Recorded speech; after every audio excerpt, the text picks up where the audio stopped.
অমুসা, তোমাকে নিয়ে এই পরিকল্পনা করি নাই যে তুমি শ্বশুর বাড়ি আসবা আর খেয়ে দে মুরগির রান খেয়ে খেয়ে আরামে নাক ডেকে ঘুমাবে। তাহলে কথাটা যদি মনোযোগ দিয়ে ধরে রাখার অন্তরে যে নামাজ রোজা পড়া আর জেকের আজকার সকাল সন্ধ্যা পড়বো, এর মাধ্যমে জান্নাতে সরাসরি যাওয়া যাবে না। জান্নাতের পথে হাঁটা হবে, জান্নাতের রাস্তায় হাঁটা হবে। জান্নাতে যেতে হলে আল্লাহর কোরআনের রাজ কায়েমের জন্য মাঠে নেমে শহীদ হয়ে গেলেই সরাসরি জান্নাত। রাজি আছেন শহীদ হতে? লিল্লাহে তাকবীর, লিল্লাহে তাকবীর।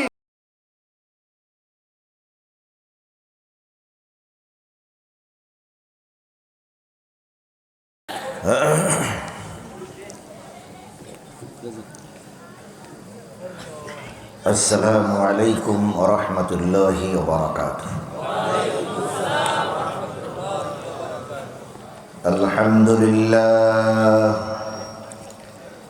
আলহামদুলিল্লাহ নাহমাদুহু ওয়া নাস্তাঈনুহু ওয়া নাস্তাগফিরুহু ওয়া নু'মিনু বিহি ওয়া নাতাওয়াক্কালু আলাইহি ونعوذ بالله من شرور أنفسنا ومن سيئات أعمالنا من يهد الله فلا مضل له ومن يضلل فلا هادي له ونشهد أن لا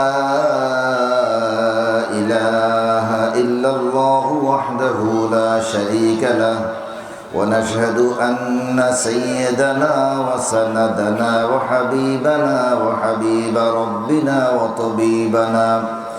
وطبيب قلوبنا ومولانا محمد الذي أرسله بالحق بشيرا ونذيرا وداعيا إلى الله بإذنه وسراجا منيرا فقد قال الله تعالى في كلامه المجيد والفرقانه الحميد أعوذ بالله من الشيطان الرجيم بسم الله الرحمن الرحيم الحمد لله رب العالمين وقال تعالى طاسيم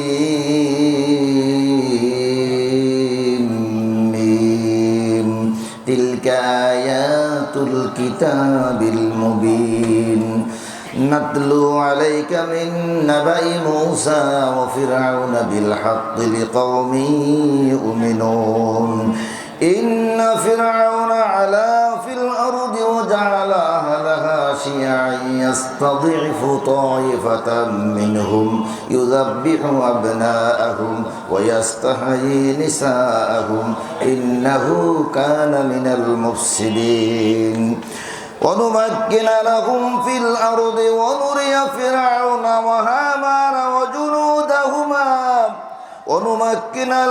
ونريد أن نمن على الذين استضعفوا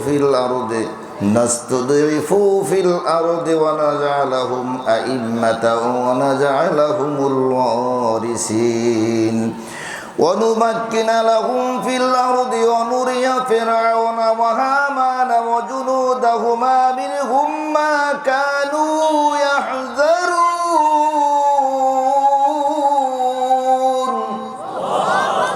وأوحينا إلى أم موسى أن أرضعيه فإذا خفت عليه فألقيه في اليم ولا تخافي ولا تحزني إنا رادوه إليك وجاعلوه من المرسلين وقال تعالى إن الله وملائكته يصلون على النبي يا أيها الذين آمنوا صلوا عليه وسلموا تسليما اللهم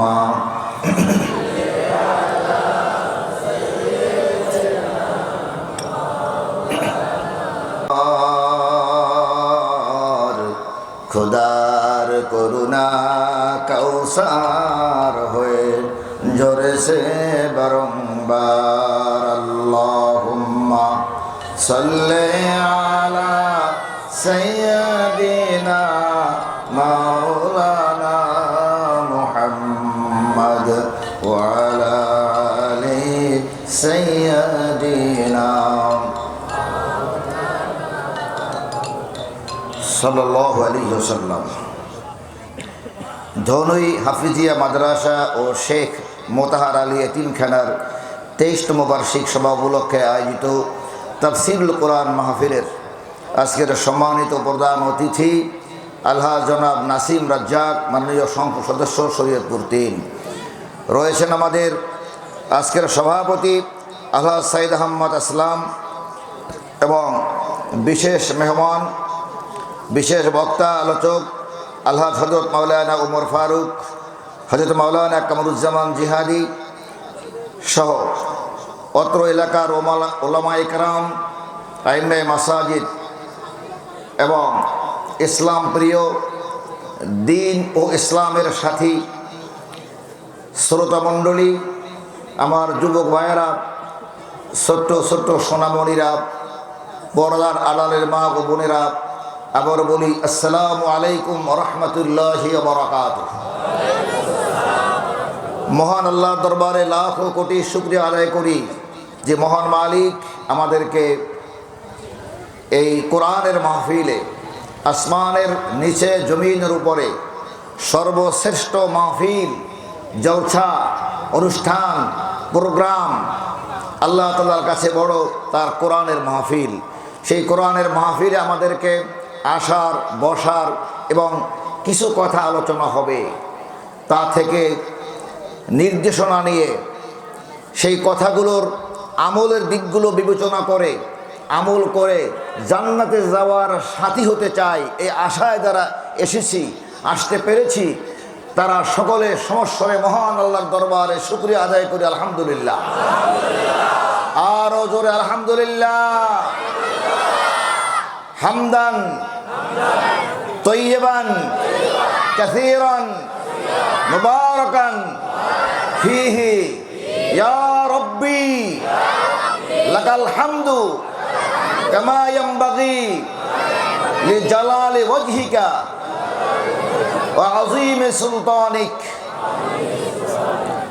প্রাণপ্রিয় আমার কোরআনের আশেক, যে মহান আল্লাহ তাআলার কোরআনের মাহফিল যারা আয়োজন করেছেন, কোন জায়গায়? হেফজখানা। আমরা মাহফিল করি কলেজ মাঠ, স্কুল মাঠ, কত নাম দাম বাজার মাঠ, ঈদগাহ মাঠ, কিন্তু তার থেকেও সম্মানিত মাঠ হলো হিফজুল কোরআন। একমাত্র আল্লাহ তাআলার কোরআন, আল্লাহ তাআলার কথা, আল্লাহর বক্তব্য যেখানে লিপিবদ্ধ, সেই বক্তব্য ছাত্রদেরকে শেখানো হচ্ছে দিনে রাতে, চেষ্টার পরে চেষ্টা, ভোর রাতে উঠে পড়া, এত মেহনত করে কোরআনের হাফেজ বানানো হচ্ছে। সেই কোরআনের মাঠে আল্লাহ তাআলার পক্ষের কত বড় আমরা কর্মী, আল্লাহ তাআলার দ্বীনের সাথী, কোরআনের সাথী, সেই মাঠে আমরা হাজির হয়েছি। নিশ্চয়ই এ মাঠ কিয়ামতের ময়দানে আল্লাহর দরবারে পবিত্র কোরআন আল্লাহ তাআলাকে বলবেন, মালিক আমি এই মাঠে হাজির ছিলাম তোমার এই কোরআনকে বাস্তবায়নের জন্য, পরিশুদ্ধ পড়াবার জন্য, মানব জাতির কাছে কল্যাণ পৌঁছে দেওয়ার জন্য চেষ্টা করেছে এই জনপদের মানুষ, যারা সেই মিটিংয়ে ছিল, সেই মাহফিলে ছিল, যারা হৃদয়ে ভরে তা শুনছিল। তাদেরকে জান্নাতে না দেওয়া পর্যন্ত আমি কোরআন জান্নাতে যাব না। সুবহানাল্লাহ। কোরআনের সাফায়াত করার অনুমতি আল্লাহ দিবেন, আল্লাহর নবী হাদিস শরীফের মধ্যে বর্ণনা করেছেন। পীর সাহেবরা পাবে না, মুফতিরা পাবে না, মাওলানা সাহেব পাবে না, কিন্তু কোরআন আল্লাহ তাআলার কাছে সুপারিশ লাভের অনুমতি অর্জন করবে। কোরআন যাকে বলবে, যার হৃদয়টা কোরআনের জন্য উদ্বেলিত ছিল, যার হৃদয়টা কোরআনের জন্য কাঙ্ক্ষিত ছিল, এই যে ইতালি থেকে টাকা পাঠাচ্ছে, এই যে ছাত্রদেরকে ভরে দিচ্ছে, তাদের খাবার দাবার, তাদের ঘুমানোর জায়গা, কিসের জন্য? আল্লাহর কোরআন তারা শিখে। তাই তাদের জন্য যাদের হৃদয় কাঁদবে, তাদের জন্য ওই হৃদয়বান মানুষের জন্য কিয়ামতের ময়দানে কোরআন তার পাশেই থাকবে। কোরআন প্রিয় ভাইরা, সেজন্য কোরআনের এই আলোচনা নিয়ে সামনে এসেছি। আজকে 25শে নভেম্বর 2023 সাল। বছর তো চলে যায়, টের পাওয়া যায় না। আগে বছর যেত, অনেক বছর বসে মনে হয় বছর যেত, বছর যায় না। আর এখন মাস আসে কখন, জানুয়ারি বলতে না বলতেই ডিসেম্বর চলে আসে, ঠিক কিনা বলেন? আসলে সময়টা খুবই ছোট হয়ে আসছে। আমি পবিত্র কোরআনের সূরা কসস তেলাওয়াত করেছি। কোরআনে 114টি সূরার মধ্যে যে 86টি সূরা রয়েছে মাক্কি সূরা, আর মাদানী বাকি 28টি সূরা। এই সূরার একটি অন্যতম সূরা কসস। কসস কিসার বহুবচন, কসাস কিসাতুন, গল্প সমূহ। গল্প শুনবেন? কি গল্প? কোরআনের গল্প। আল্লাহ কোরআনের গল্প বলেছেন। আল্লাহ তাআলা বলেন, নাহনু নাকুসসু আলাইকা আহসানাল কসসি বিমা আওহাইনা ইলাইকা হাযাল কুরআন। আল্লাহু আকবার, জোরে আল্লাহু আকবার। আল্লাহ বলছেন, আমি তোমাদেরকে কতগুলো সুন্দর সুন্দর কিস্সা কাহিনী শোনাবো। আমরা তো আসলে কিস্সা কাহিনী শুনতে চাই, ওই জন্য ওই কাহিনীর মধ্যে আমাদের জন্য কি করণীয় আছে। প্রাণপ্রিয় ভাইয়েরা, এর আগে একটু নিজেকে পরিশুদ্ধ করে নেই। আমি প্রথমত সরল তর্জমা আপনাদের সামনে পেশ করি, কি সূরা আমি তেলাওয়াত করেছি এবং সেখানে আল্লাহ রাব্বুল আলামিন কতটুকু বক্তব্য প্রদান করেছেন। তারপরে আমি তাফসীরে প্রবেশ করব। আমার রব্বুল আলামিন ঘোষণা করলেন এই সূরা তসিম মিম, এর অর্থ আল্লাহ তাআলা ছাড়া কেউ জানে না। খুব মূল্যবান কথা এখানে রয়েছে, খুব মূল্যবান।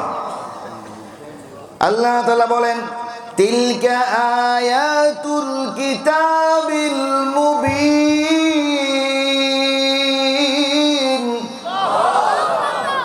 এই আয়াতগুলো হলো সুস্পষ্ট কিতাবের কোরআনের আয়াতগুলো। আল্লাহ তাআলা বলতেছেন, নাতলু আলাইকা মিন নাবাই মূসা ওয়া ফিরআউনা বিল হাক্কি লিকাওমিন ইউমিনুন। আল্লাহ রাব্বুল আলামিন বলেন, হে নবী, আমি তোমার নিকটে মূসা আর ফিরআউনের সত্য ঘটনার বৃত্তান্ত উপস্থাপন করব। এ কারণে যারা মুমিনরা এই ঘটনা দিয়া কিছু শিখতে পারে তাদের উদ্দেশ্যে তোমার কাছে বলবো। মুমিনদের জন্য। কার জন্য? মুমিন কারা? যারা আল্লাহকে বিশ্বাস করে, যারা কোরআনকে বিশ্বাস করে, যারা হাদিস বিশ্বাস করে, যারা ফেরেশতা বিশ্বাস করে, যারা পরকাল বিশ্বাস করে, তাদের বিপদ আছে না নাই? এই বিপদ গ্রস্ত লোকদেরকে, মুমিনদেরকে এই কথা বলছেন যে আমি বলবো। এরপরে আল্লাহ তাআলা বলেন, ইন্না ফিরআউনা আলা ফিল আরদি ওয়া জাআলা আহলাহা। ফিরআউন ছিল এমন এক শক্তিশালী সরকার, সে তার কওমের মধ্যে নিজেকে ক্ষমতাধর বানিয়ে ফেলল। এমন ক্ষমতা, সব তার, ডানে তাকালে তার, বামে তাকালে তার, সামনে তার, পিছনে তার, সৈন্য তার, আর্মি তার, বিডিআর তার, পুলিশ তার, র্যাব তার, সব তার। কার? ফেরাউনের। কার? সেই সময়ে যে নাম ছিল, সেই সব বাহিনী একেবারে তার। এমনভাবে ক্ষমতায় বসে গেছে, কেউ হটাবার মতো অবস্থা নাই। মুমিনেরা চোখে অন্ধকার দেখতে পাচ্ছে, কোন দিকে যাবে কথা বলার কোনো পরিবেশ নাই। আল্লাহ তাআলা বলছেন, আমি এমন করে ফেরাউনকে ক্ষমতায় বসিয়ে দিলাম। ফেরাউন দেখলো তার ক্ষমতার সামনে দুনিয়ার কোনো কেউ পাত্তা পায় না। এরপরে বললেন, সে ক্ষমতায় টিকে থাকার জন্য ইয়াস্তাদিফু তাইফাতাম মিনহুম, একদল লোকদেরকে মোমেনদেরকে দ্বিধা বিভক্ত করে দিলেন। তাদের মধ্যে হালুয়া রুটি দিয়া আর টাকা পয়সা দিয়া পদ পদবি দিয়া ওই লোকদেরকে ভিন্ন ভিন্ন দলে দলে আলাদা করে দিলেন। দলে দলে আলাদা হয়ে গেল। এখন যিনি সরকার ফেরাউন, সে দেখতে পেল তারা যখন এক হতে পারছে না, আমার কোনো কিছুই তারা করতে যখন আলাদা, এবং এর মধ্য থেকে আলাদা করার পরেও আরেকটা বুদ্ধি করলো যে তাদেরকে একদলকে একেবারে কঠিনভাবে নাস্তে নাবুদ করে দিল, তাদেরকে একেবারে মানে খতম করে দেওয়ার মতো হয়ে গেল। বুদ্ধি করল ইউযাব্বিহু আবনাহুম ওয়া ইস্তাহয়ী নিসাহুম, এরপরে তাদের পুত্র সন্তানদেরকে হত্যা করতে লাগলো আর কন্যা সন্তানদেরকে জীবিত রাখলো দাস দাসী বানাবার জন্য, তাদের প্রয়োজনের জন্য। আর ইন্নাহু কানা মিনাল মুফসিদিন, সে ছিল বড়ই ফাসাদকারী। কিন্তু তাকে যখন বলা হতো যে তুমি ফাসাদ করো কেন, এই বাধা দিতে গেলে তাদেরকে বলতো তোমরাই ফাসাদ সৃষ্টি করো, আমি তো দেশ ভালোই চালাচ্ছি। ক্ষমতায় বসে লুটিপুটে খাচ্ছে, সর্বনাশ করছে, জনগণ দিশেহারা হয়ে যাচ্ছে। ফেরাউনের বিরুদ্ধে কথা বলা যাচ্ছে না। ফেরাউন বলতেছে যে কথা বলবে সেই সন্ত্রাসী, যে কথা বলবে সেই জঙ্গি, যে কথা বলবে সে অপরাধী, তাকে আটকায়া দেবে। ভয় কথা বলতে পারে না, কঠিন পরিণতি। ফেরাউন এই বুদ্ধি নিয়ে আগেতে লাগলো। আল্লাহ তারা বলেন একদল লোকদেরকে আবার তার মধ্য থেকে একেবারে নাস্তে নাবুদ করে দিল, হীনমন করে দিল, তাদেরকে দাঁড়াতে দিতে চায় না, কঠিন অবস্থা। আল্লাহ তাআলা বলেন ইন দি মিন টাইমে অনুরিদু আন্নামুন্না আলাল্লাযীনা ইসতুদিফু ফিল আরদি ওয়া নাজআলা লাহুম আইম্মাতান ওয়া নাজআলা লাহুমুল ওয়ারিসিন। আল্লাহ রাব্বুল আলামিন বলেন সেদিন আমি ইচ্ছা করলাম, অনুরিদু আন্নামুন্না আলাল্লাযীনা ইসতুদিফু, আমি চেষ্টা করলাম যে যাদেরকে হীনবল করে দিল, যাদের অর্থ সম্পদের উৎসগুলো ভেঙে চুরমার করে দিল, যাদেরকে দাঁড়াবার পথগুলো সব শেষ করে দিল, যাদের নেতাগুলোকে হত্যা করে দিল, যাদেরকে কোনো রকমের কথা বলার সুযোগ দিল না, তাদের ব্যাপারে আল্লাহ তাআলা বললেন ও নবী গো, আমি চাইলাম যে তাদেরকে এই জমিনে অনুগ্রহ দান করব এবং আমি তাদের রাষ্ট্রের অধিবাসী বানায় দেব। শুধু তাই নয়, অনুমাক্কিনা লাহুম ফিল আরদে, আমি আল্লাহ তাআলা চাইলাম যারা আজকে নিগৃহীত, নিপীড়িত, নির্যাতিত, তাদেরকে অনুমাক্কিনা লাহুম ফিল আরদে, তাদেরকে ওই জমিনের শাসক বানায় দেব, অধিকার বানায় দেব আমি আল্লাহ তাআলা। আল্লাহ পারে না? পারে না? এরপরে বলছি অনুরিয়া ফিরআউনা ওয়া হামানা ওয়া জুনুদাহুমা মিনহুম মা কানু ইয়াহযারুন। ফিরআউন আর হামান তাদের বাহিনীকে এমনভাবে আমি দেখিয়ে দিতে চাই, তোমরা মনে মনে যে আশঙ্কা করছিলে, ভয় করছিলে, ফিরআউনের দলের যে সৈন্যরা, যে ডিজিএফআই, এনএসআই, তার গোয়েন্দা বিভাগ, তার তথ্য বিভাগ, তার বিদেশের যে লবিং বিভাগ, সব মিলে তাকে বলতেছিল যে এই গ্রুপকে সুযোগ দিলে তারা একদিন তোমার ক্ষমতা সরিয়ে দিয়ে, তোমাকে নামিয়ে দিয়ে তারা ক্ষমতায় বসবে। এই ভয় ফেরাউনের ছিল না?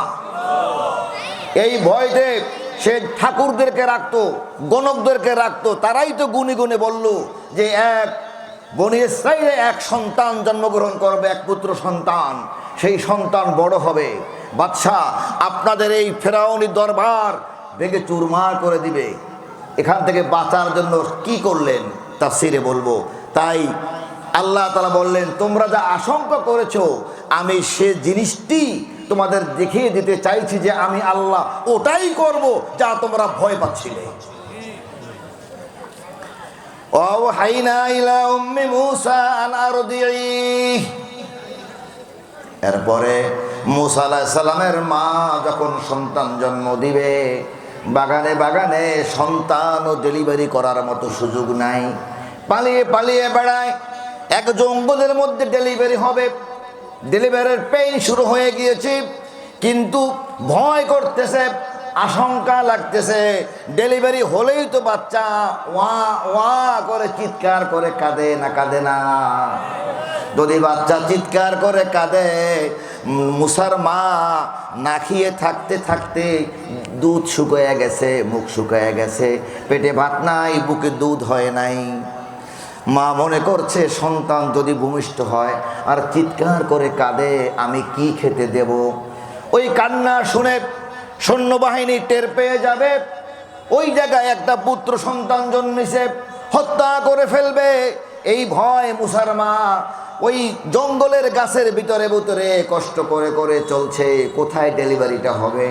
ইন দি মিন টাইমে আল্লাহ তাআলা ওহী নাজিল করলেন মুসার মায়ের উপরে। যদিও তখন মুসা মা নবী না, কিন্তু আল্লাহর ওহী আসছে না আসে না?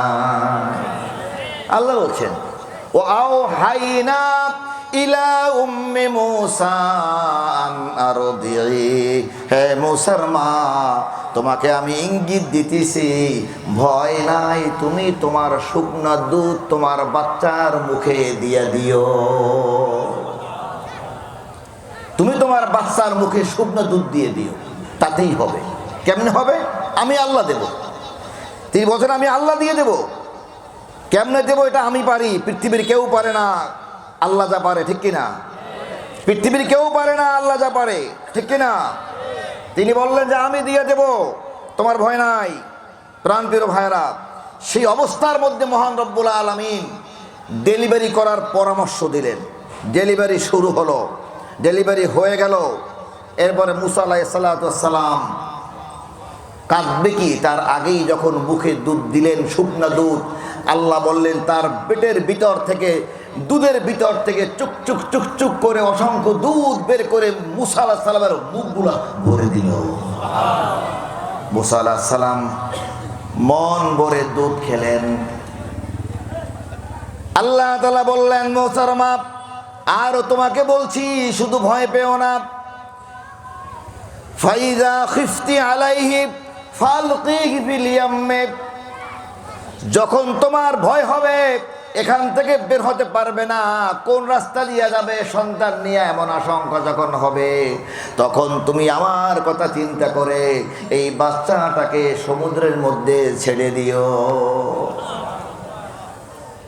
ভয় করো না। ওয়ালা তাখাফি ওয়ালা তাহজানি, ভয় করো না। ওয়ালা তাখাফি, ভয় করো না, আর দুঃখ নিও না, কষ্ট নিও না। এত কষ্টের ডেলিভারি করা সন্তান যদি সমুদ্রে ভাসায় দেয়া লাগে, মায়ের কষ্ট লাগে না লাগে না? আল্লাহ তাআলা অভয় দিচ্ছেন, তুমি চিন্তা করো না, ভয় পেও না, দুঃখ নিও না, তুমি সন্তানকে ভাসাইয়া দিও। ইন্না রাদ্দুহু ইলাইকি ওয়া জাইলুহু মিনাল মুরসালিন।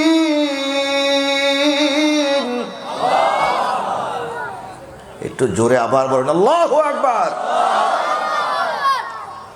আল্লাহ তাআলা বলছেন আমি এই সন্তানকে সমুদ্রে ভাসিয়ে দেওয়ার পরে আবার তোমার কাছে ফিরিয়ে দেব।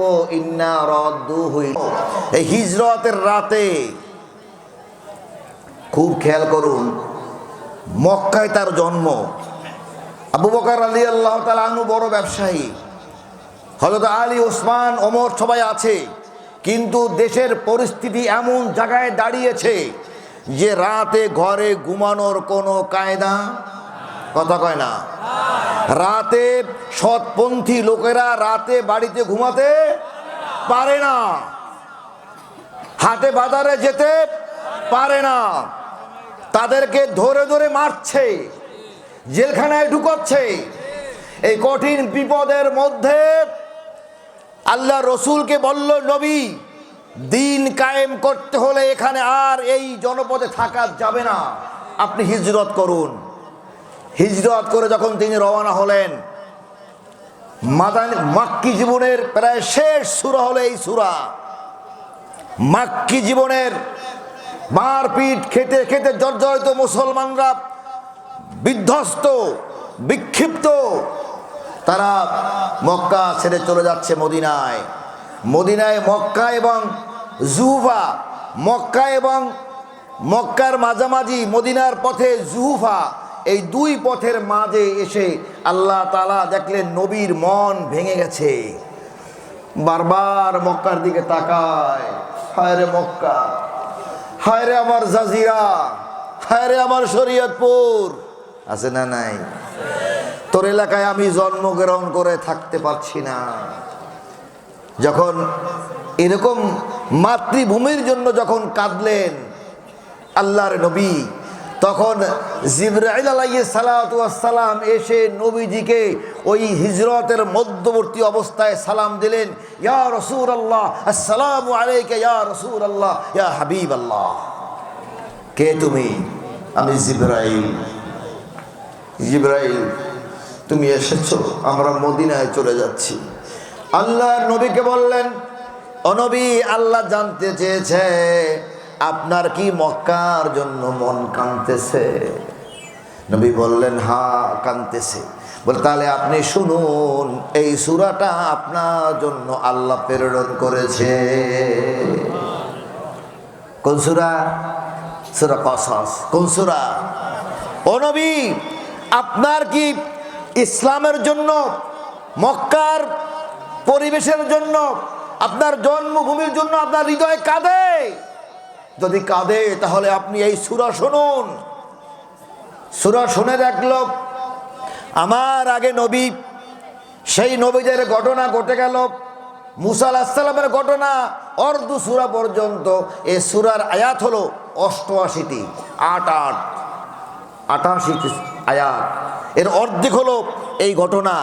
দেখো, আমি মুসাকে এই কেন বললো, এটা শুনে শুনে জানো, মুসা আলাইহিস সালামের এই ঘটনা শুনে আল্লাহর নবী এবং যে সাহাবীরা আজকে দোদুল্যমান, কিছু লোক ছিল দোদুল্যমান, কিছু পরিপূর্ণ ইমানদার।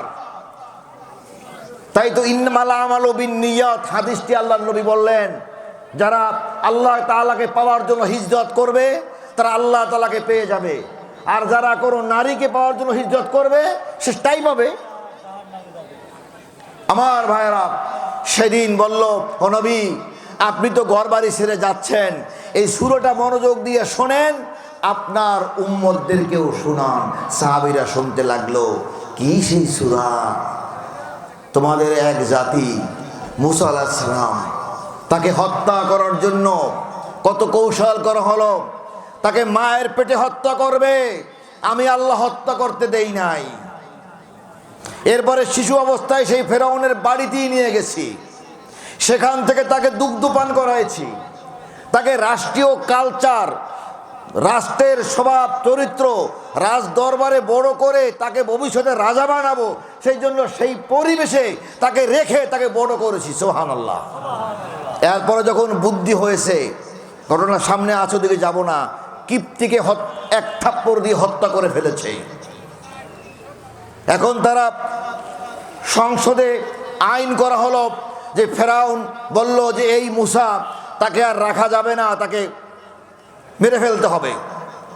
এই ঘটনা আপনারা জানেন যে এর আগেও আরেকবার হত্যা করতে চেয়েছে।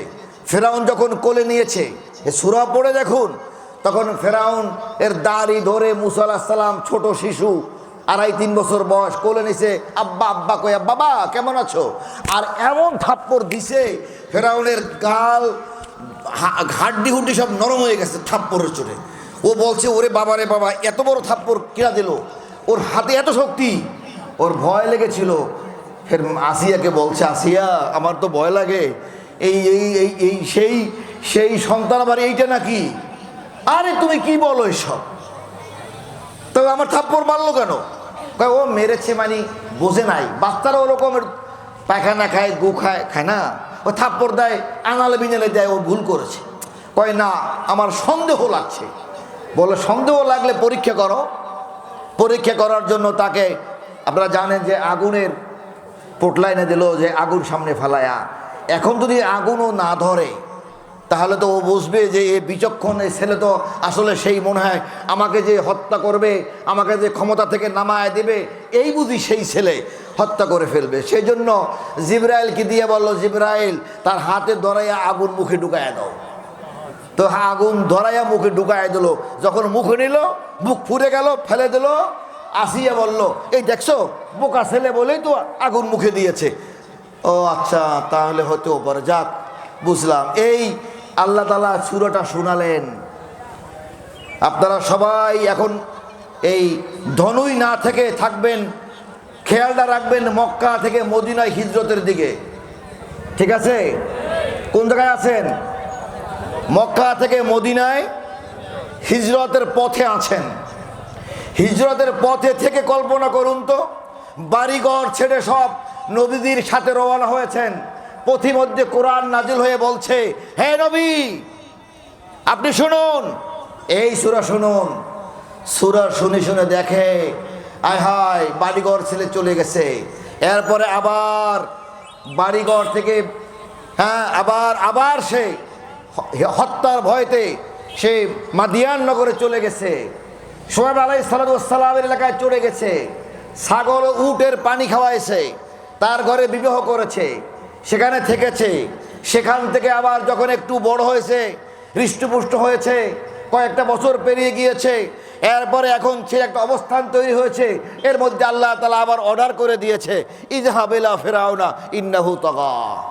ও মূসা, তোমাকে নিয়ে এই পরিকল্পনা করি নাই যে তুমি শ্বশুর বাড়ি আসবা আর খেয়ে দে মুরগির রান খেয়ে খেয়ে আরামে নাক ডেকে ঘুমাবা। তোমার এতদিন বসে জ্ঞান পাকাপোক্ত করেছি, এখন তোমার সামনে সেই চ্যালেঞ্জ তোমাকে দিয়েছি, তুমি এখন আবার ফেরাউনের কাছে ফিরে যাও।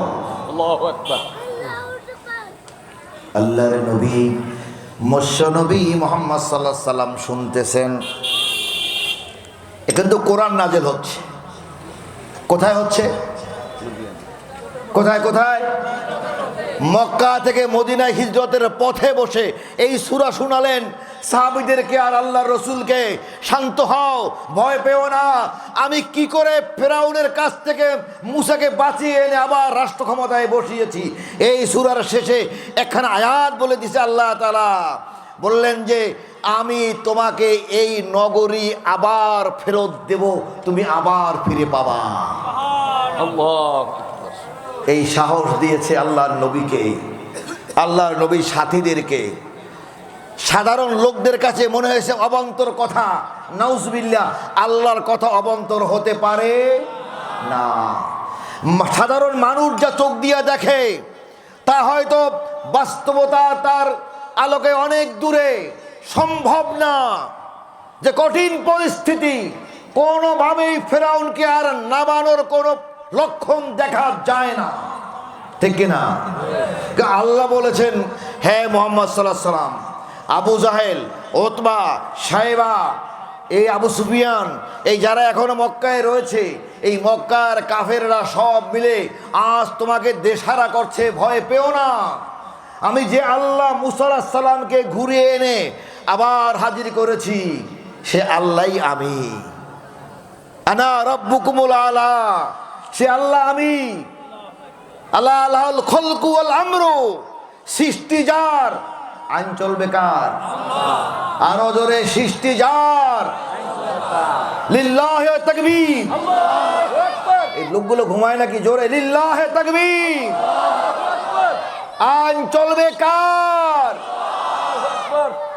আমি বলবো সৃষ্টি যার, আপনারা বলবেন আইন চলবে তার। আল্লাহ বলবে ইয়েস, সৃষ্টি যার, সৃষ্টি যার। আল্লাহ তাআলা বললেন, নবী গো, আমি এমনি করে করে মুসা আলাইহিস সালামকে কিভাবে আবার মিশরে নিয়ে আসলাম, মানুষ ভাবতেও পারে নাই মিশরে আর কোনো নামগন্ধ নাই, মুসার কোনো নামগন্ধ নাই। ইসলামের অবস্থা বড় কঠিন। পুরুষ লোকগুলো সব জেলখানায়, সব ঘানি টানায়, বিরাট বিরাট পাথর পিরামিড বানায় আর পাথর টানায়, মাটি কাটায়, খাবার দেয় না, কষ্ট করে জেলে রাখে। আর দুনিয়া সিজনুল মুমিনিন, দুনিয়াটা মুমিনদের জন্য একটা জাহান্নাম। সেই জায়গায় ফেরাউনকে নিয়ে এসে আল্লাহ বললেন এই ঘটনা দিয়া, হে নবী, আপনি আর আপনার উম্মতেরা শক্তি যোগান যে আপনারা মদিনায় চলে যান, কোনো সমস্যা নাই। লা উকসিমু বিহাযাল বালাদ ওয়া আনতা হিল্লুম বিহাযাল বালাদ ওয়া ওয়ালিদি ওয়া মা ওয়ালাদ লাকাদ খালাকনাল ইনসানা ফি কাবাদ। আল্লাহু আকবার।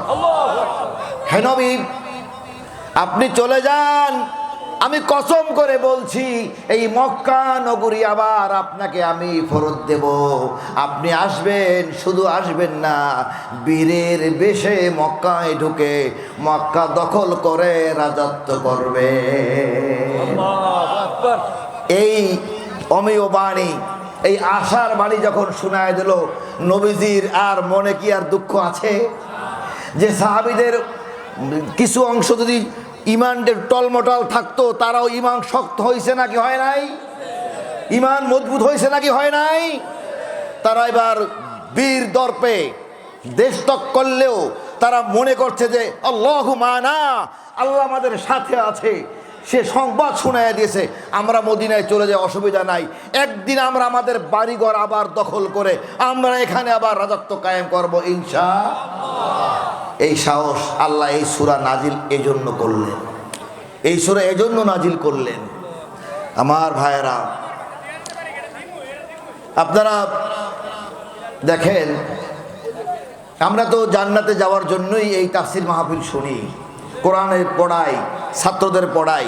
পবিত্র কোরআনের এই সূরাটা 14 নম্বর সূরা, এই সূরাটায় 88টি আয়াত যদি আপনারা নবীকে, যেহেতু হিজরতের রাত্রে কঠিন অবস্থায় মক্কা থেকে মদিনায় যাচ্ছে, পা হেঁটে উটের পিঠে চড়ে, কত কষ্ট করে মরুভূমির ভিতর থেকে, আর তখন কোরআন নাজিল করে বলছে সূরাটা ভালো করে শোনো, এই তাফসীরটা শোনো, তাহলে বুঝবা আমি আল্লাহ কি। আমি যা করি ওরা টেরও পায় নাই, ওরা মনে করেছে আমরা সব দরজা বন্ধ করে দিয়েছি, কোনো দরজা বাদ নাই, সংবিধানে আটকাইছি, তত্ত্বাবধায়ক বাদ দিয়ে দিছি, এরপরে পুলিশ যেখানে রাখার রেখেছি, যত বদলি করার করেছি, গোটা সরঞ্জাম সব করেছি। মানুষ মনে করছে যে এখানে আর ঢোকার কোনো কায়দা নাই, কিন্তু আল্লাহ জানে কোন জায়গায় নিয়ে তার বান্দাকে ঢুকায়া এই ক্ষমতার পতন ঘটাবে, কে জানে? মোমেনদেরকে সেই সাহস রাখতে হবে, কারণ আমরা তো দুনিয়ার কোনো ব্যক্তির রাজত্ব করি না, দুনিয়ার কোনো পার্টির সমর্থন করি না, আমরা করি আল্লাহর কথা বলি, আমরা মহান মালিককে বলি আল্লাহ তোমার কোরআনের রাজ তুমি কায়েম করতে দাও, আল্লাহ তুমি তোমার কোরআনকে দাও, আমাদের কোনো পদ নাই, আমাদের কোনো মন্ত্রিত্ব দরকার নাই। আমাদের সংবিধানে আমাদের নাম থাকলেও আছে, না থাকলেও আছে। আমাদের যদি রেজিস্ট্রেশন বাতিল হয়ে যায়, যাক, আমাদের রেজিস্ট্রেশন দরকার নাই, নিবন্ধন দরকার নাই, আমাদের দরকার তোমার আইন। আল্লাহ কথা কয় না? আল্লাহ আমাদের দরকার তোমার আইন, তুমি যে আছে ওরে দিয়ে ঘুরে আইন কায়েম করাই দাও, আমরা একেবারে স্লোগান দিয়ে হাজির হয়ে যাব। আমরা ক্ষমতা চাই না, আমরা তোমার আইনকে চাই।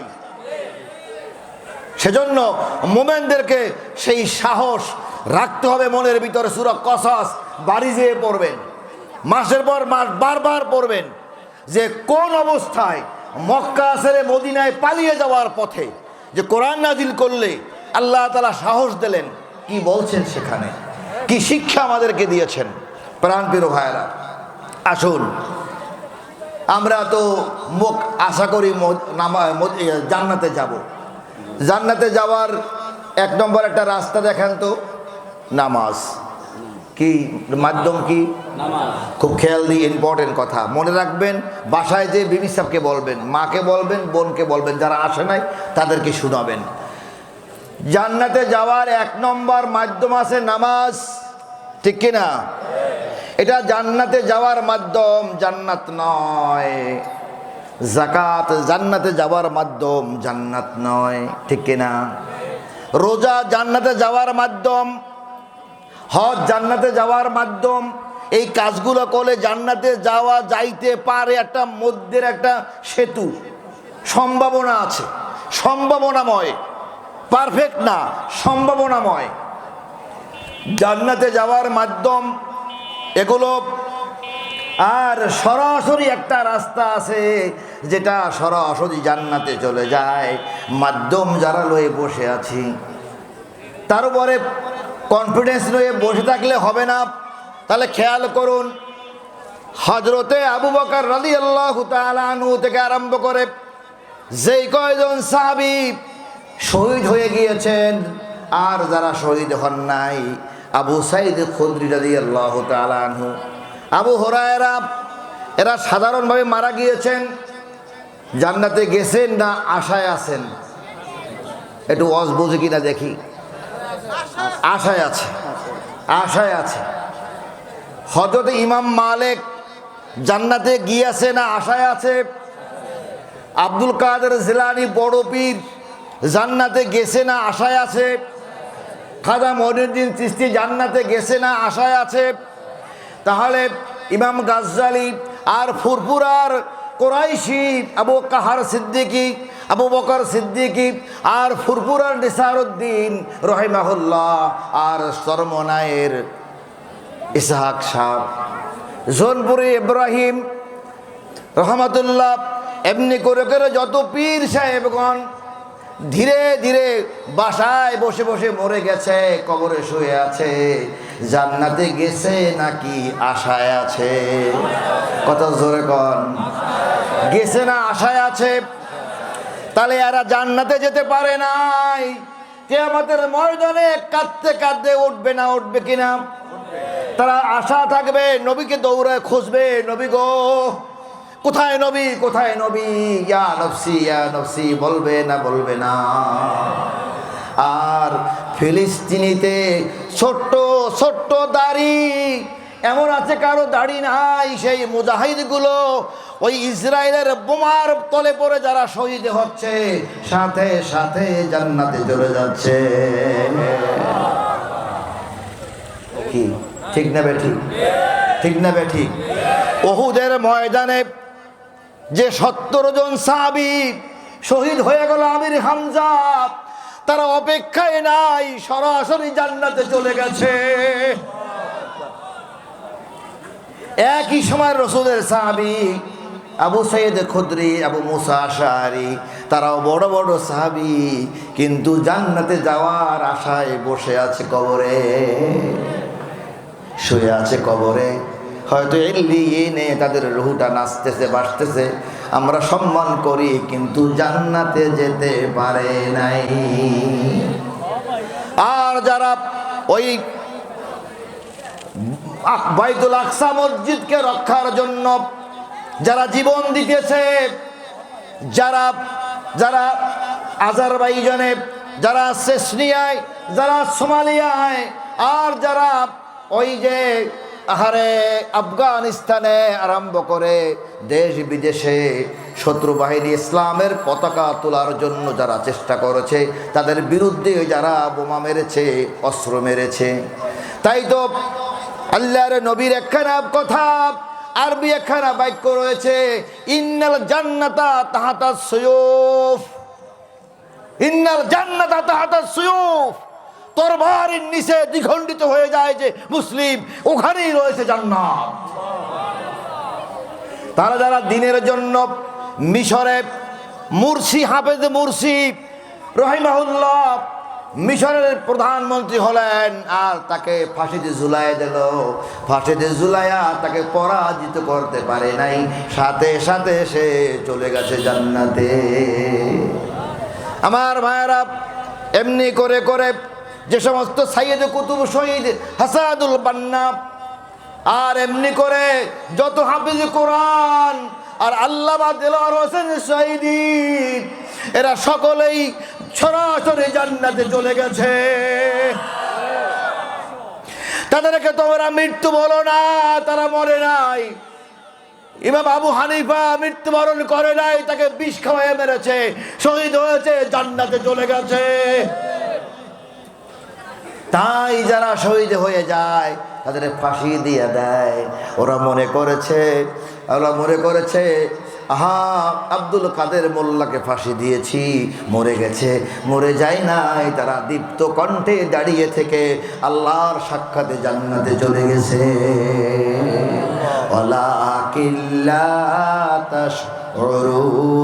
ওরা কিছুই জানে না, জানে কে? আমার ভাইরা, জান্নাতে যেতে হলে তাহলে কথাটা যদি মনোযোগ দিয়ে ধরে রাখার অন্তরে, যে নামাজ রোজা পড়া আর জিকির আজকার সকাল সন্ধ্যা পড়বো, এর মাধ্যমে জান্নাতে সরাসরি যাওয়া যাবে না। জান্নাতের পথে হাঁটা হবে, জান্নাতের রাস্তায় হাঁটা হবে। জান্নাতে যেতে হলে আল্লাহর কোরআনের রাজ কায়েমের জন্য মাঠে নেমে শহীদ হয়ে গেলেই সরাসরি জান্নাত। রাজি আছেন শহীদ হতে? লিল্লাহে তাকবীর, লিল্লাহে তাকবীর। আল্লাহ তুমি আমাদের কবুল করে নাও। তাই যদি আমাদের মনের ভিতরে দুনিয়ার লাভ লোভ এসে যায়, পারবেন না। এখানে আমি আর একটা আয়াতকে ইনক্লুড করেছি, সূরা ইব্রাহিমের 3 নম্বর আয়াত শুনুন। আল্লাযীনা ইয়াস্তাহিব্বুনাল হায়াতাদ দুনিয়া আলাল আখিরাতি ইয়াসুদ্দুনা আন সাবিলিল্লাহি ওয়া ইয়াবগুনাহা ইওয়াজা উলাইকা ফি দালালিম বাঈদ। আল্লাহ তাআলা বলছেন এখানে, দেখুন কি বলেন, যারা পার্থিব জীবনকে পরকালের জীবনের পরে প্রাধান্য দিয়েছে, যারা পার্থিব জীবনকে দুনিয়ার এই জিন্দেগিকে পরকালের জীবনের উপরে প্রাধান্য দিয়েছে, তাদেরকে বলা হয়েছে যে তারা আসলে এই মানুষগুলো এবং অন্য লোকদেরকে দিনের পথ থেকে নিবৃত্ত করে রেখেছে, ইসলামের কাজ করতে দেয় নাই। একদিনের দিকে দুনিয়ার জিন্দেগিকে তারা বড় মনে করেছে, আর যারা দিন কায়েম করতে চায় তাদেরকে বাধা দিয়েছে, নিবৃত্ত করেছে। আল্লাহ বলতেছেন যে তারা আল্লাহর পথে যে এই বক্রতা সৃষ্টি করলো, তারা আসলে সবচাইতে বিভ্রান্তের মধ্যে রয়েছে, ক্ষতিগ্রস্ত হয়েছে। তারাই পরাজিত হবে, তারাই ক্ষতিগ্রস্ত হবেই হবে ইনশাআল্লাহ। আল্লাযীনা ইস্তাহিব্বুনাল হায়াতাদ দুনিয়া, দুনিয়ার জিন্দেগিকে যারা বড় মনে করে তারা আসলে ভুল করে, তারা ভুল পথে চলছে। আল্লাহ তাআলা বলেন, বাল তুসিরুনাল হায়াতাদ দুনিয়া ওয়াল আখিরাতু খায়রুন ওয়া আবকা। আমার ভাইরা, এই দুনিয়ার বিষয়টাকে আরেকটু খেয়াল করুন। একটা ছোট্ট ঘটনা, এটা মনে রাখবেন, মনে রাখার জন্য বলবো আজকে। গল্পের নাম হলো আলফি দিনার। গল্পের নাম হলো, মনোযোগ দিয়ে শুনবেন, মনে রাখবেন, এই গল্পটার নাম হলো ইমাম শামসুদ্দিন জাহাবি রহমাতুল্লাহ আলাইহি তার কিতাবের মধ্যে গল্পটা লিখেছেন যে সেই জমানায় এই শামসুদ্দিন জাহাবি তিনি এত বড় একজন আলেম যে সমস্ত সাহাবীদের জীবনী তিনি লিখেছেন। কতটা বছর বসে, 24টা বছর বসে সাহাবী কে কবে ইসলাম গ্রহণ করছে সব তথ্যগুলো জোগাড় করে করে করে করে এরপরে সে বিশাল কিতাব লিখেছে। সেই কিতাবের মধ্যে একটা ছোট্ট ঘটনা, যে মা হুয়া আলফি দিনার, 1000 দিনারের গল্প। একজন ব্রিটিশ হাজি মক্কায় হজ করতে গিয়েছে, মনে রাখবেন কোথায় গিয়েছে? মক্কায় হজ করতে গিয়েছেন। হজ মূলত 5 দিন। কয়দিন? লোকটার বাড়ি তেমন লোকজন নাই, জমাজমি ছিল, বিক্রি করেছে। আগে কিন্তু টাকা ছিল না, আগে ছিল স্বর্ণের ছিল দিনার, আর রূপো দিয়ে বানাইতো দিরহাম, আর তামা দিয়ে বানাইতো খরুস। খরুস হলো তামার টাকা, আমাদের দেশে এক সময় ছিল না 10 পয়সা 5 পয়সা, এ খরুস তামার টাকা, আর দিরহাম রূপর টাকা, আর দিনার স্বর্ণের টাকা। উনি স্বর্ণ মুদ্রা, এই একটা মুদ্রা 1 টাকা, অনেক দাম। তো 1000 স্বর্ণ মুদ্রা উনি নিয়ে হজ করতে গেছেন। বাকি খরচ ছিল দিরহাম ছিল, সেগুলো খরচ করে এই 5 দিন যে হজ করবে, এই 5 দিনে এত বড় 1000 স্বর্ণমুদ্রা একাত্র করলে বোঝেন তো বিরাট গাড়টি ওজন হয়ে গেছে না, এটা নিয়ে হাঁটতে পারবে না। এটা নিয়ে মিনায় যাবে, মুজদালিফায় যাবে, আরাফাতে যাবে, হাঁটা পথ, এত পথ হাঁটবে কীভাবে? তাই উনি কাবা ঘরে বসে, হাতিমে কাবায় বসে বলতেছে, ভাই গো, এমন একজন বিশ্বস্ত লোক যদি পেতাম যার কাছে আমার এই 1000 দিনার আমি রেখে যাব, কে কাকে রাখবো? এই টাকা আবার ফেরত পাবো কি? একজন কাবাগরের হাতিমে কাবা, যেখানে দোয়া কবুল হয়, দেখবেন এখনও কিছু লোক সারাদিন ইবাদত করে বসে থাকে। ওর একজন লোককে বলল, ভাই আমি এই দেনারগুলো কোথায় রাখবো?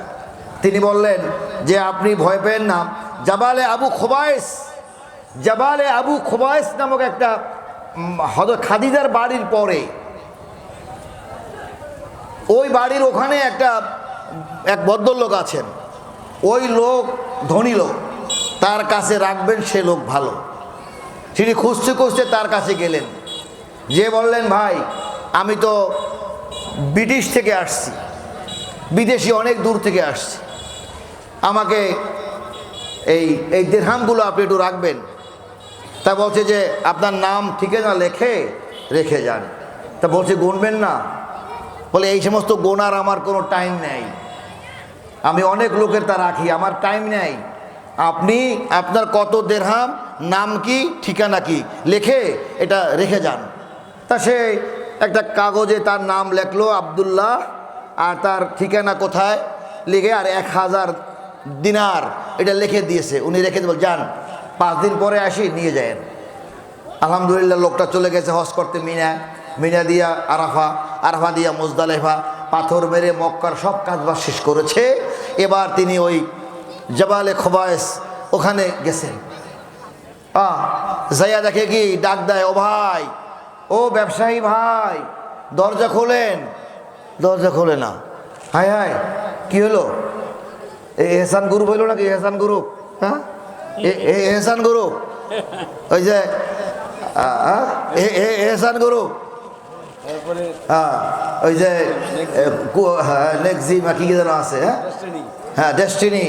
হ্যাঁ, দরজা খোলে না, সব টাকা পয়সা নিয়ে গেল বোধহয়। হ্যাঁ, হাফিজুর রহমান কুয়াকাটা এহসান গ্রুপের কর্ণধার, এখন আমিও জানি না, মাইরের বয়তে থাক। কই যে কই গেল টাকা পয়সা, কোথায়? ছেলেরা বের হয়েছে। আপনি কাকে চান? বলে এই যে একজন ব্যবসায়ী ছিল না, ওনাকে টাকা রেখেছি। কে তুমি? আমি তো বিদেশি। তুমি কে? আমি তার ছেলে। বাবা, আমার টাকাগুলো রেখেছিলাম। কয় কাগজ টাগজ আছে, লেখা আছে কিছু? কয় না, আমার কাছে নাই। কয় তাহলে হবে না, যান। এখন লোকটা বাড়িঘরের জমি টমি বিক্রি করে উনি চলে আসছে। এই টাকা নিয়ে আবার যাবে, ব্যবসা করবে, থাকবে, জায়গা কিনবে, কত চিন্তা। আর টাকা সব চলে গেছে। কাবাঘরে এসে সন্তান মৃত্যু হলে যেমন কাঁদে, ওরকম চিৎকার করে হাতিমে কাবার মধ্যে কান্না শুরু করেছে। মানে পোলাপ করে কাঁদতেছে, আয় আয়, আমার এই টাকা কি হবে, আমি যাবো কিভাবে দেশে, আর যে এবার থাকবো কোথায়? এরপরে কাবাঘরের একজন খাদেম গভীর রাতে তাকে ডেকে বলছে, বাবাজি আপনি কাঁদেন কেন? বলছে, বাবা আমার সব চলে গেছে। এই ঘটনা খুলে বলল। তিনি বললেন, আপনি টাকা সত্যি রেখেছেন? জি জনাব। তিনি বললেন, আপনার টাকা আপনি পাবেন।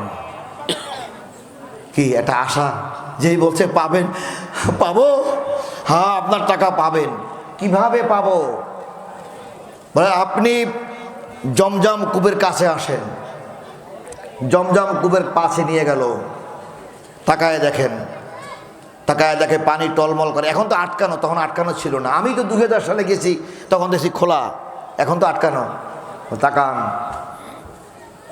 গভীর রাতে একা একা এখানে আসবেন, অজু করবেন, 2 রাকাত সাল্লু রাকাতাইন, 2 রাকাত সালাত আদায় করবেন।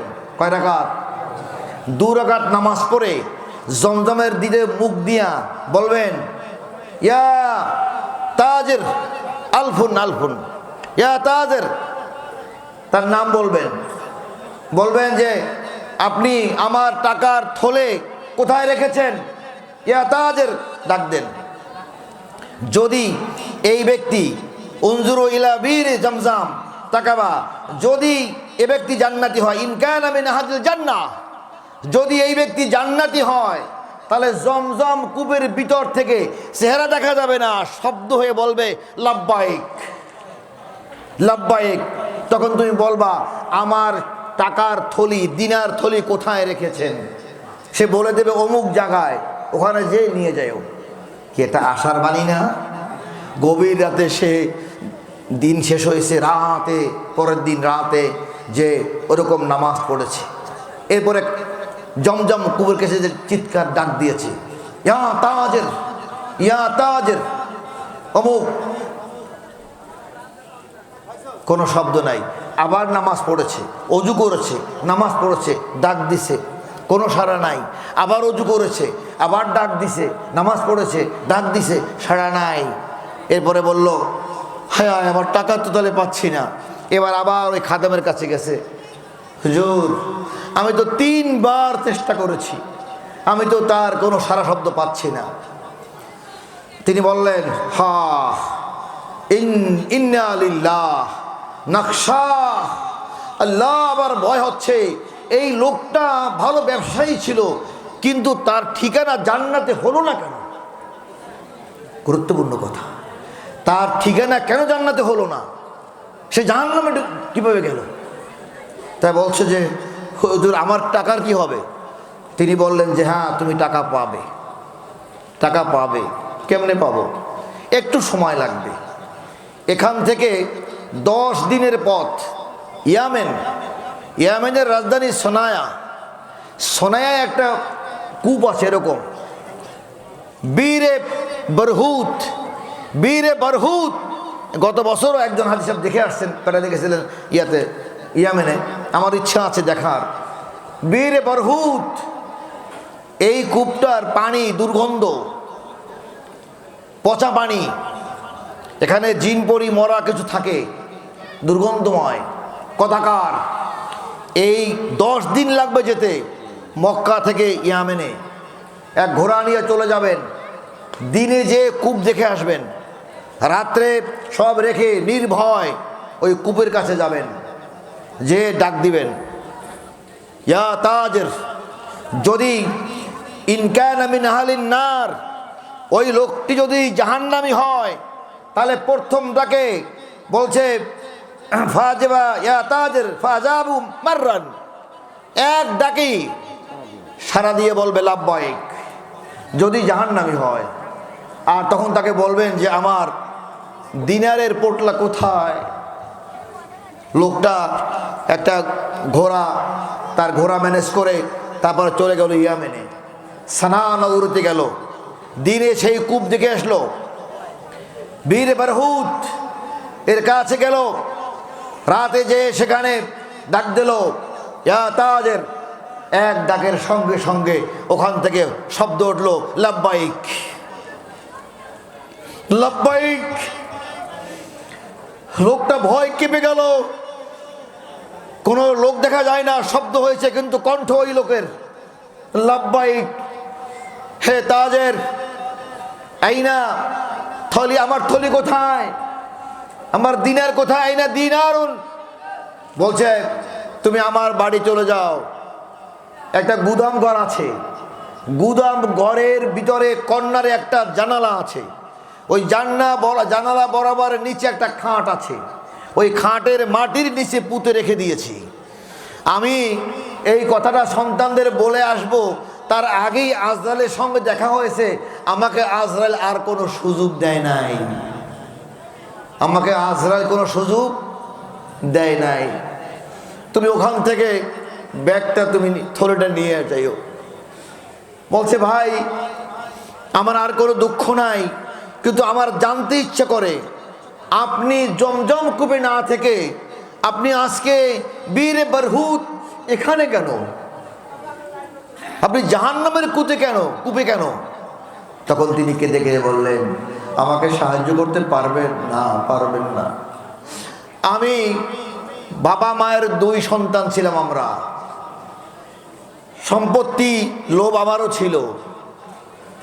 প্রথম জীবনে অনেক ক্রাইসিস চিন্তা করেছি, তারপরে সম্পদের মালিক হয়েছি, কিন্তু লোভে পড়েছিলাম। আমার বোনকে সম্পত্তি দেই নাই। কাকে দেয় নাই? আমি আমার বোনকে আমার বাবার রেখে দেওয়া সম্পত্তির অংশ, আমার বোন যা পাবে আমি তা দেই নাই। আমি তাকে বঞ্চিত করেছি, সব সম্পত্তি কুক্ষিগত করে আমি ভোগ দখল করেছি। আমার ওই বোন একদিন কোনো এক সময় আরো বেশি খারাপ দিকে চলে গেছিল, কিছু টাকার জন্য আমাকে চেয়েছিল, চিকিৎসা করতে চেয়েছিল, বিনা চিকিৎসায় বোন মারা গিয়েছে, আমি টাকা দেই নাই। আমি আমার সন্তানকে লালন পালন করেছি, সন্তানদের শিক্ষিত করেছি, আমার 3টি সন্তান, তাদের জন্য সম্পদ গড়েছিলাম। কিন্তু এমন সময় আজরাল এসে পড়লো, কিছুই বলতে পারি নাই। আর তখন আমাকে ওই মক্কায় মাটি দেওয়া হলো, বলল তোমার কবর হলো। হাহা, মক্কায় কবর হয়েছে। খাদিজাতুল কুবরা রাদিয়াল্লাহু তাআলা আনহুর সেই যে কবরস্থান, এই কবরস্থানে কবর হয়েছে। এখান থেকে আমাকে ধরে নিক্ষেপ করে এই বীরে বরহুতের মধ্যে ফেলে দিয়েছে। যাও যাও, তুমি তোমার হক আদায় করো নাই, তোমার বোনের হক আদায় করো নাই, তাই তোমার আজ জান্নাত হবে না। নামাজ পড়েছে, রোজা রেখেছে, ইমানদার ছিল, হজ করেছে, হাজিদের খাওয়াইছে, বিনা পয়সায় লাখ লাখ টাকা দান করেছে, ওখানে বসে খাবার দিয়েছে, কিন্তু আপন বোনের সম্পদ কুক্ষিগত করেছে, প্রতিবেশীর হক নষ্ট করেছে, তিনি আর জান্নাতে যেতে পারে নাই। বুঝেছেন? জান্নাতে যাওয়ার জন্য হক নষ্ট করলে জান্নাতে যাওয়ার রাস্তা খুলে থাকবে না। আল্লাহর নবী মুসলিম শরীফে হাদিস, আহমদের হাদিসে 235 নম্বর হাদিস, তারপরে তিরমিজি শরীফের হাদিস, অসংখ্য হাদিসে আল্লাহ রসুল বলছেন কিয়ামতের দিনে আল্লাহ তাআলা বলছেন, যে নবী বলছেন তোমরা হকদারের হক আদায় করে যাও। মনে রেখো কিয়ামতের মাঠে হকের ব্যাপারে প্রশ্ন করে এ হক আদায় করতে বাধ্য করা হবে।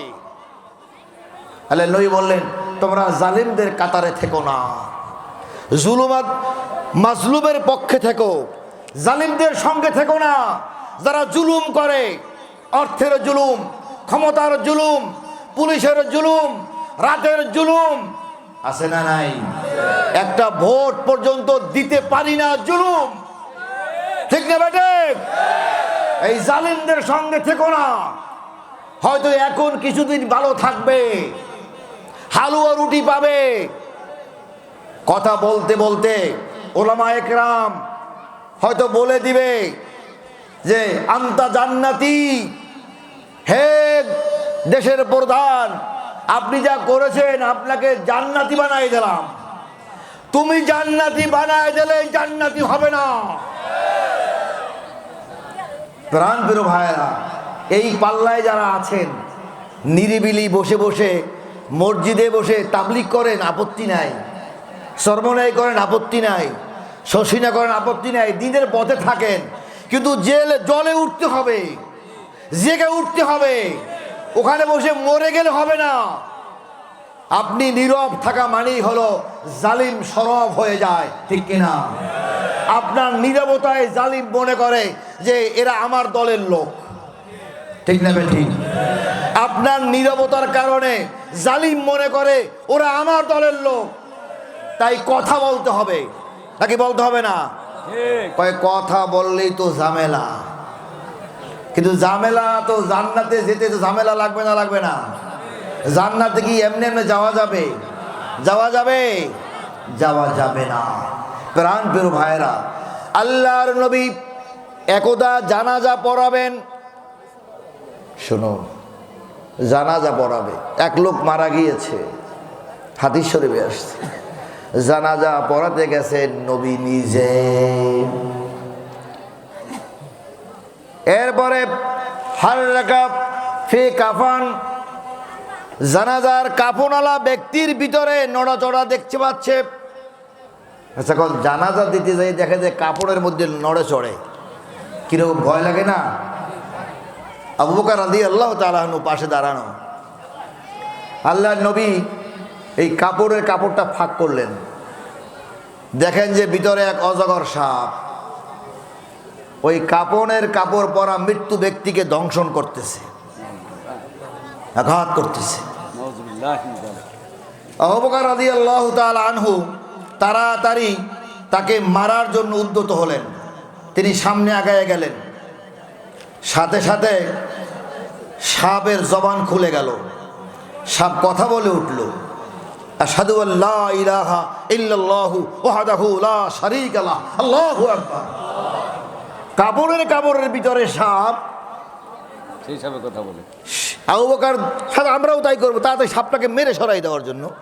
আবু বকর যখন আগায় গেছে, সাপ বলতেছে আশহাদু আল্লা ইলাহা ইল্লাল্লাহু ওয়াহদাহু লা শারীকা লাহু ওয়া আশহাদু আন্না মুহাম্মাদান আবদুহু ওয়া রাসূলুহু। আবু বকর দাঁড়িয়ে গেল। এবার সাপ বলতেছে, ইয়া আবু বকর, হে আবু বকর, লাইসা লি যামবুন, আবু বকর আমার কোনো গুনাহ নাই, আমার কোনো পাপ নাই, আমাকে মেরো না। হ্যাঁ, লিমা তাদরিবুনি, আমাকে কেন মারতে চাও? লিমা তাদরিবুনি, আমাকে কেন মারতে চাও? আমার কোনো দোষ নাই। এই কথা শুনে জানাজার সব লোক হতভম্ব হয়ে, আল্লাহর রসুল হাদিসে লেখছেন, মানে হতবিহ্বল হয়ে গেলেন। সাপ বলতেছে আমার কোনো নাই, আমরানি আল্লাহ, আল্লাহ আমাকে আদেশ দিয়েছে, ইয়া হাইয়াতুন, সে সাপ, আযাবাহু ইলা ইয়াউমিল কিয়ামা, তুমি এই লোকটাকে কাপড়ের ভিতরে ঢোকো আর কিয়ামত পর্যন্ত তাকে আঘাত করতে থাকো। বুঝতেছেন? বুঝতেছেন? জানাজার লোকগুলো সব স্তম্ভিত হয়ে গেল। কিসের জানাজা? বিশ্বনবী বিস্ময় প্রকাশ করে তাকিয়ে থাকলো আরশ আযমের দিকে। আল্লাহ, এ কি দেখছি? আবু বকর প্রশ্ন করল, ও সাপ, জবান যখন খুলে গিয়েছে বলে দাও, তুমি কেন, তোমাকে কেন আল্লাহ তাআলা একে আঘাত করতে বলেছে? সাপ বলল, তিনটি কারণে আমি তাকে আঘাত করতেছি আল্লাহ তাআলার নির্দেশে। কয়টি কারণে? তিনটা কারণে। আমার ভাইয়েরা, সাহাবারা বললেন, আবু বকর বললেন, ও সাপ, তুমি আমাদেরকে বলো সেই তিনটি কারণ কি কি? এরপরে লাহু সালাসাতু খদিয়াতান, তিনি বললেন, আউয়ালা হলো তারাকাস সালাত, এই ব্যক্তি ইসলাম গ্রহণ করেছে ঠিকই, কিন্তু মাঝে মাঝে প্রায় নামাজ তরক করত। আউয়ালা তারাকাস সালাত, নামাজ তরক করত। কি করত? নামাজ তরক করেছে। সে নামাজ পড়তো না। সবার সামনে এসে বলতো না পড়ছি, কিন্তু পড়তো না, বাদ দিত। 2 নম্বরে বলছে যাকাত, সে যাকাতের তসরুফ করত।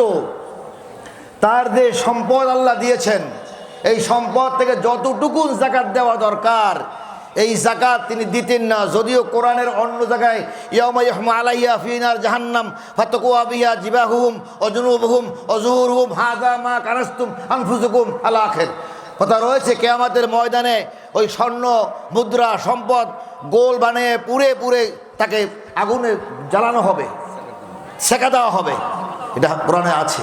কিন্তু কিছু কিছু ভয় দেওয়ার জন্য বাস্তবে শাস্তি দিয়ে আল্লাহ তাআলা দেখায় দিলেন, নবী গো, তোমার উম্মতের জানায় যেও এরকম আযাবও কিন্তু হবে যে সাপে দংশন করবে কিয়ামতের দিন পর্যন্ত, ইলা ইয়াউমিল কিয়ামা। নামাজ আদায় করতো না, যাকাতে হিসাব মতো দিত না।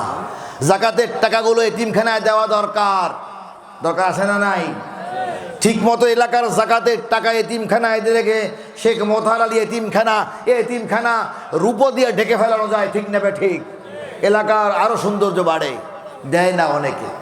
3 নম্বরে বলল, এই লোকটার স্বভাব ছিল হলো, যখন সাহাবা আজমাইন ইসলামের কথা বলতো, যে আলেমদেরকে সে কটাক্ষ করত, লা ইয়াসমাউনা আকুলান উলামায়ে, সে ওলামাদেরকে ইনকার করত, টিটকারি মারত। ওলামাদেরকে কি করত? টিটকারি মারত। মানে নতুন নতুন মৌলবী কত কথা কয়, আছে না নাই? দ্বীনের কথা বলা হলে, কোরআনের কথা বলা হলে, ইসলামের কথা বলা হলে তাদেরকে নানান রূপে রূপায়িত করে তাদেরকে মানে সমাজের কাছে ছোট বানাবার দরকার, যা দরকার তাই করত। সবচাইতে ভালো লোকগুলো নিরপেক্ষ যদি নির্বাচন হয় তাহলে মানুষ নিরপেক্ষ নির্বাচনে একজন ভালো মানুষকে বাছাই করার সুযোগ পায়, ঠিক না বেঠি? কিন্তু যাদের মনে ভয় যে আমরা ভালো কাজ করি নাই, তারা নিরপেক্ষ ভোট করতে সাহস পায় না। তো নিরপেক্ষ না হলে তো যাচাই করা যাবে না। জনগণকে সত্যের পথে রায় বলবেন যে তরবারি, আগেকার যুদ্ধ ছিল তরবারির যুদ্ধ, সেই যুদ্ধে যারা তরবারি নিয়ে মাঠে যায় নাই তারা কি লানত প্রাপ্ত হইছে না হয় নাই? তাবুকের যুদ্ধের ইতিহাস জানেন তো? নবীজির সাথে নামাজ পড়ছে, রোজা রাখছে, এক কাতারে বসছে, খেয়েছে, সব ঠিক ছিল।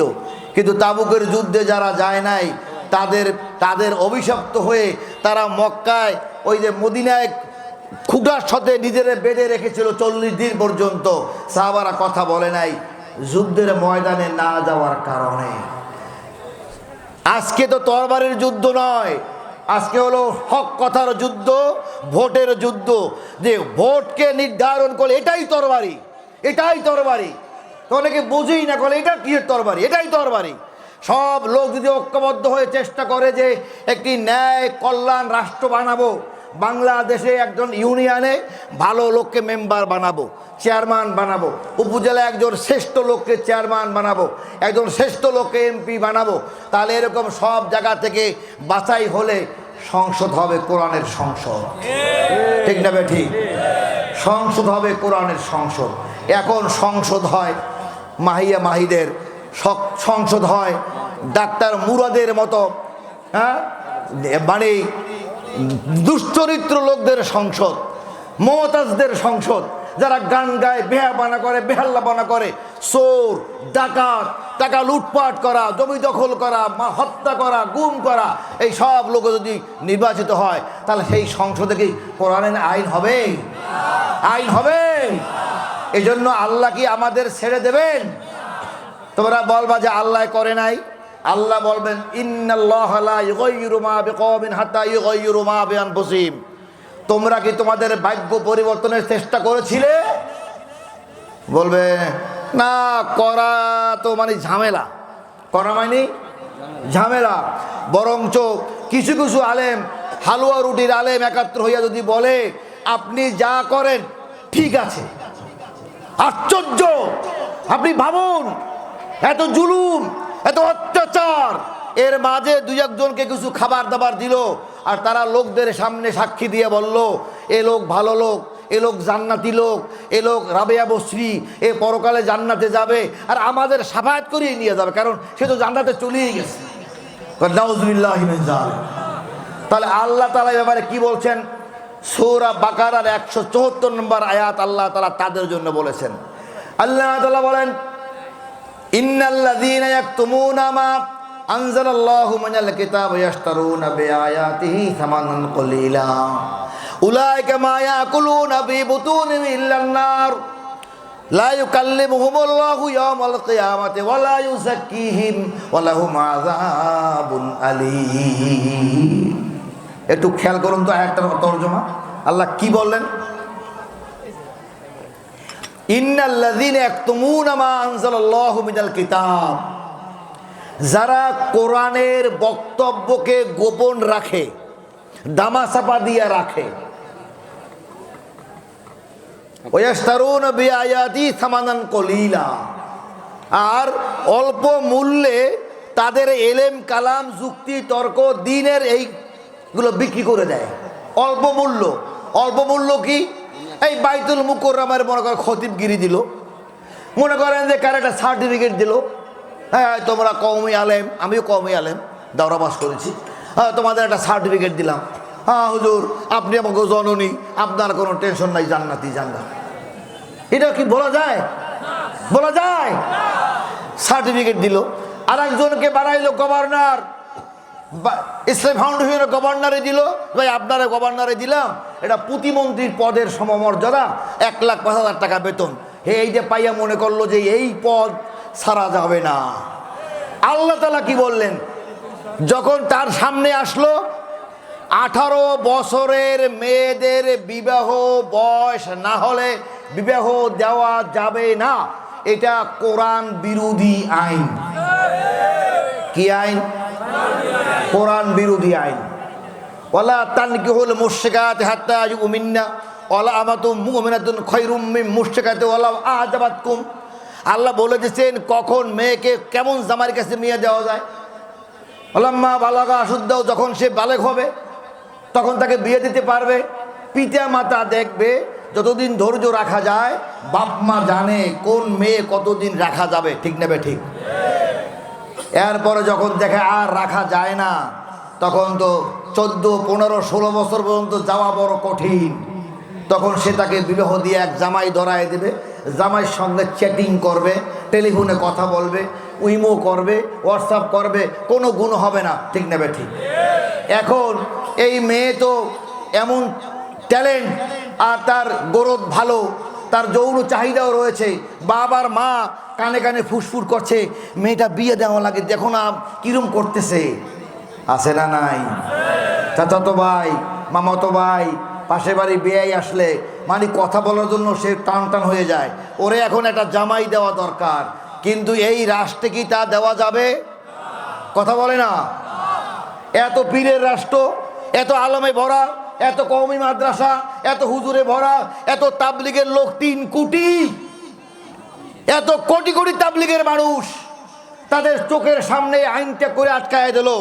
এখন 16 বছরের মেয়ে, 17 বছরের মেয়ে, 17 বছর 3 মাসের মেয়ে, তাও বিয়ে দেওয়া যায় না, ইউনে এসে আটকায় দিয়ে জেলখানায় পাঠিয়ে দেয়। এইটা কিসের আইন?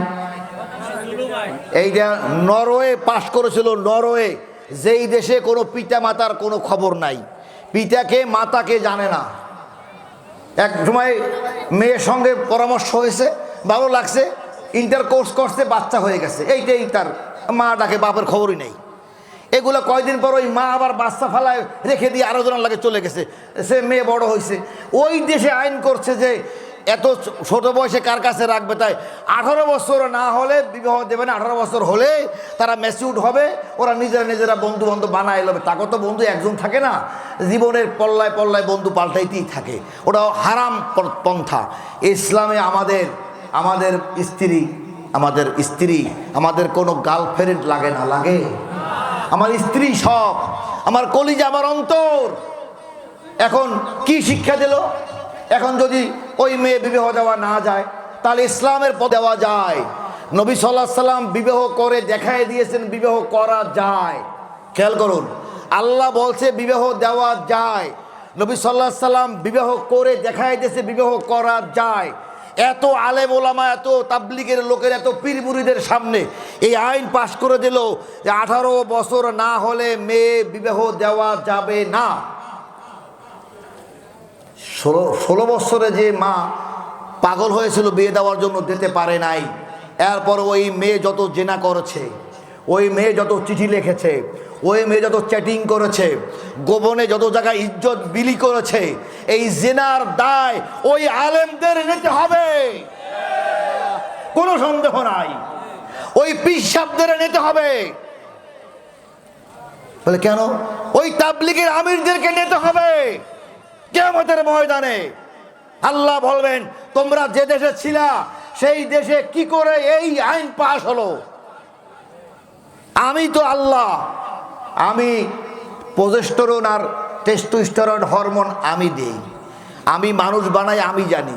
সুম্মা খলাকনাল নুতফাতা আলাকাতান ফাখলাকনাল আলাকাতা মুদগাতান ফাখলাকনাল মুদগাতা ইযামান ফাকাসাওনাল ইযামা লাহমা।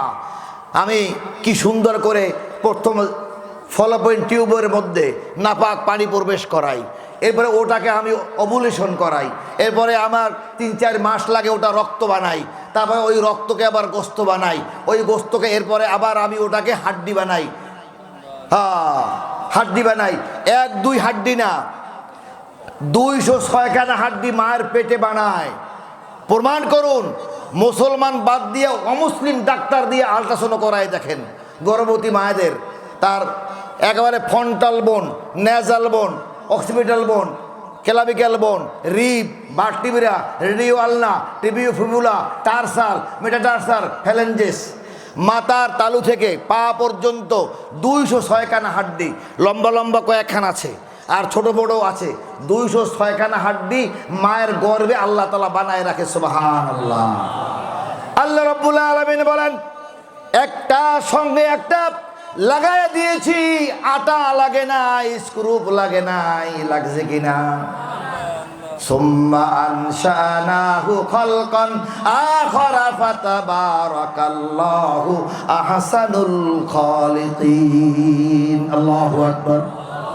আল্লাহ তাআলা বলে, তোমার রবের মতো এত সুন্দর রব কোথায় পাবে তোমরা? আমি পরিপূর্ণ সৃষ্টি করলাম। সেই মানুষটি দুনিয়ায় আসলো, সে বালেগ হলো, তার ভিতরে হরমোন দিলাম, নারীর দেহের মধ্যে প্রজেস্টেরন হরমোন দিয়েছি। হরমোনের কারণে মায়েদের এই হরমোন আছে বলে টক হরমোনে দাড়ি গজায় না, গোপ গজায় না, কাজল কালো আখি, মায়া ভরা চোখ, 16 গলায় যৌবনে পরিণীতা একজন তরুণী দেখে পাগল পারা হবে যারা টেস্টোস্টেরয়েড হরমোন। পুরুষের যুবকের দেহের ভিতরে আমি আল্লাহ দিয়েছি টেস্টিস থেকে টেস্টোস্টেরয়েড হরমোন। হরমোনের কারণে তার সেকেন্ডারি সেক্সুয়াল অর্গান চেঞ্জ হয়, বিপরীত লিঙ্গের দিকে আকৃষ্ট হবে। এটা আমি বানায় দিয়েছি, আটকাইয়া রাখা যাবে না, ধাবিত হবে। সেই সময় বিবাহ দিয়ে দাও। বিবাহ দিয়ে দিলেই ছেলেরা দূরে সরে যাবে, বলবে ও মেয়েটার বিয়ে হয়ে গেছে, আগানো দরকার নাই। ঠিক নেবে ঠিক। কিন্তু তোমরা বিবাহর লাইনে 18 বছরের যে ব্যারিকেড দিয়ে দিয়েছো, ব্যারিকেডে পরে সারা বাংলাদেশে হাজার হাজার নয় লাখ লাখ মেয়েরা ইজ্জত হারা হচ্ছে, যৌন কার্যকলাপে লিপ্ত হচ্ছে। এই জিনার ভাগীদার এই আলেমরা যারা কথা বলে নাই তারা হবে কিনা? গভর্নরি পেয়েছ, খতিবগিরি দিয়েছে, সার্টিফিকেট দিয়ে দিয়েছে, তোমরা চুপ করে বসে গিয়েছো। আলহামদুলিল্লাহ, হেফাজত ইসলামের একদল তরুণেরা, ওলামা একরাম, কওমি জগতের মানুষ, তারা ওই সার্টিফিকেট ছিঁড়ে ফেলে দিয়ে তারা জেগে উঠেছে। আল্লাহু আকবার। তারা বলছে এই সমস্ত আইন মানি না, এই সমস্ত আইন মানি না, মানা যাবে না। রাষ্ট্র ধরে আইন দেবে, আর রাষ্ট্র ধরে আইন নয়। রাষ্ট্রের মহারাষ্ট্রের মালিক আল্লাহ, ঠিক কিনা? কুলিল্লাহুম্মা মালিকাল মুলকি তুতিল মুলকা মান তাশাউ। ও মুসলমান, কেমন মুসলমান? মিথ্যাবাদী হবে কেন? কলেমা পড়ে কয় লা ইলাহা ইল্লাল্লাহ মুহাম্মাদুর রাসূলুল্লাহ, আল্লাহ ছাড়া কোনো মাবুদ নাই, তিনি সর্ব, তিনি শ্রেষ্ঠ, তিনি সব কিছু বলে। আর জিজ্ঞেস করি কথা বলেন দেখা, কয় সমস্যা আছে। আছে না নেই? কোন দল করেন? কয় না আমি কোনো দল নাই, এমনি এমনি থাকি, আমি দল দলের মধ্যে নাই। আছে না নাই? বিরাট হুজুর, বিরাট বক্তা, বিরাট মুহাদ্দিস, বিরাট আমির, কয় না মানে ঝামেলা। ঝামেলা কি? জিজ্ঞাসা করে ভয় পান কারে? আল্লাহরে। ডাহা মিথ্যে কথা। আল্লাহরে ভয় পায়। আল্লাহরে ভয় পাইলে এই জেল, জুলুম, রাষ্ট্র, হাত কাটা, পাও কাটা, জেলে দেওয়া, গুম করা, এগুলো ভয় পাইতো? যদি ওলামায়ে কেরাম আর তাবলীগের লোকেরা এই ভয় থেকে বেরিয়ে এসে কথা বলতো, তাহলে আল্লাহর কোরআনের রাজ কায়েম হয়ে যেত। জেগে ওঠে না, কয় থাক, ওর দরকার নেই, আমার দিন ভালো গেলেই হয়, আমার দিন ভালো গেলে হয়। ও মুসলমানরা, দিন ভালো যাবে কেমনে? একটু পরেই তো তোমার জন্য মৃত্যু। আছে না নাই? মৃত্যুর পরেই তোমাকে হিসাব নেওয়া হবে।